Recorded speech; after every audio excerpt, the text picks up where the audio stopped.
Welcome to the Michigan Golfer Show with our host, Bill Sheldon. Join us each week as we explore the courses, the people, and the events that shape our great game. Welcome to this edition of the Michigan Golfer. We're at the pre-grand opening of the new tribute course in Gaylord, Michigan, part of the Otsego Club, and we're delighted to have with us the owner here today, Keith Gornick, and the chief architect and designer, Rick Robbins. It's a Gary Koch, Rick Robbins design course, and we're going to visit with these at the pre-grand opening. And Keith, you know, today, as you had some media here and some of the members of the club here, it was a bit of a rainy day, but as I heard people coming off the course, everything they said was very positive. Well, Bill, that's wonderful to hear, and I think people really did have a good time today. I suppose the Chamber of Commerce would say there's never a rainy day in the Gaylord Golf Mecca, and nothing but sunshine here at the Otsego Club and Resort. That being the Chamber of Commerce, I will say I think we had a great day, and it's a magnificent course. I think Rick Robbins and Gary Koch and Brian Lucier, the entire Robbins Koch team, have really created a course that goes far, far beyond my expectations, and to be honest, those were high expectations. It's a wonderful piece of land. God created it, and when we met Gary and Rick and their crew, said, come on up and take a look, and I think you'll find this piece of land is something that God created, and you find where the tees and the greens ought to be, and they've certainly done that and preserved a great natural environment, something very special here on the headwaters of the Sturgeon River, and I couldn't be more pleased, and it's fun to hear the reactions from our friends and members.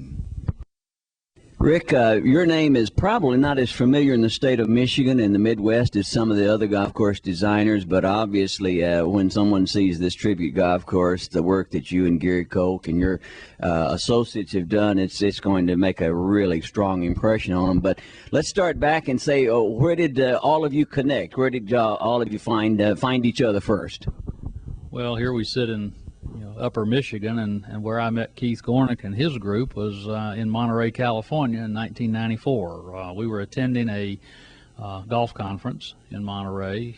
Keith's group was out there looking at various things in the golf business that these conferences tend to have, and he came by our booth and talked with us. We had dinner while we were out there, Gary and Brian and Keith and ourselves, and I think everyone realized fairly quickly that there was a fit there of personalities and vision for what Keith wanted to do here. The fact that he had 1,100 acres to work with certainly was, a great factor there. A lot of people come to us with much, much smaller pieces of ground, and you're trying to maybe fit a golf course into it and find out how to work. And, Keith had just a beautiful piece of ground, and so when he invited us to come up a couple of months later, since this was in March, he invited us to come up in the spring when the weather was nice, and we did, and looked at the ground, and Gary and I decided at the time that we needed to do whatever we needed to do to get this project, because when you walk on this piece of property, you understand that it is a very special place and could create about anything you really wanted to do. Legends beckon me to follow in their steps through historic stands of towering pines among shimmering banks of heather. Visit www.michigan.org for information about Michigan golf packages and courses. Legends beckon me to play forever, and I follow them to Michigan. This 1,100 acres that we show here on this plan represents the entire golf course development here at the Otsego Club. I have with me Brian Lucier, who's been a golf course designer with my firm for about the last 8 years. Brian will help to point out several things on this, and as well as talk about a lot of the features out here. Brian was very, very involved in this process all the way through with Gary and I. Has been here at many site visits and did a lot of the detail work during the construction of the course and the design of it. Brian, you might show them where we are right now. This is the lodge area that we're in, and it looks across the ski slopes, and these are all the ski slopes down below us here. This area represents the classic course, and then the new course, the Tribute, as you can see, is way out down here to the north. The course is very spread out by comparison to the classic course. This piece of land over here is relatively flat, is at the top of the hill, and then as you get down this way, of course, we have the ski slope, so that's all falling very sharply down there. This is the Sturgeon River over this way, and then we have the 18 holes of the course laid out in the valleys. This is all down in the valley here. This is number 3 that Bill was referring to a while ago, coming down the hill. This is about 140, 150 feet downhill from that tee shot.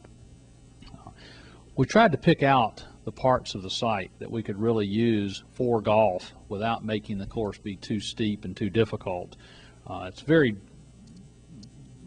very important thing when you're doing mountain type golf and in steeper terrain to get good golf, not just good views, and we really worked pretty hard at trying to do that here. One of the things that really doesn't stand out on this map and all the trees is how much of this area is actually wetland that we had to deal with. You can maybe pick up, I don't know if the camera will get this, but all these areas like here, those are all streams and creeks and wetland areas and things within the golf course that we preserved and crossed.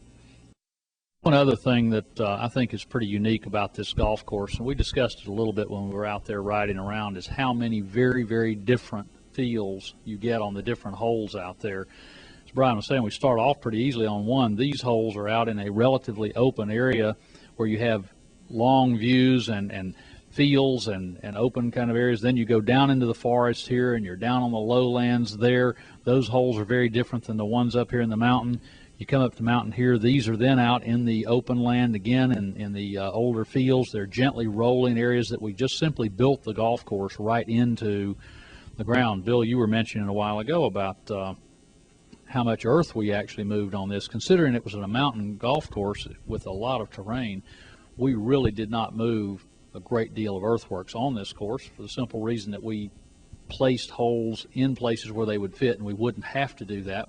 Every time you go move a lot of dirt, it creates a situation where you also tear up a lot of trees and a lot of habitat, a lot of environment. So we tried to keep the golf course pretty much on the land as it lay and still keep a good quality of golf.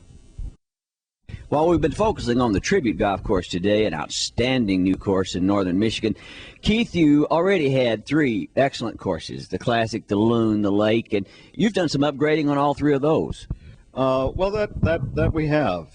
They really complement one another so much. Certainly, the Classic designed by William Diddle, the Loon and the Lake with Mike Husby and also Jerry Matthews' design, and here the Robbins Koch design on the Tribute. Different styles of play, if you will, but all, I think, very well maintained. And if they're not, please let us know. Without question, the Otsego Club in Gaylord, Michigan, always been a special place, but with the addition of the Tribute, making an extra special place for your calendar next year.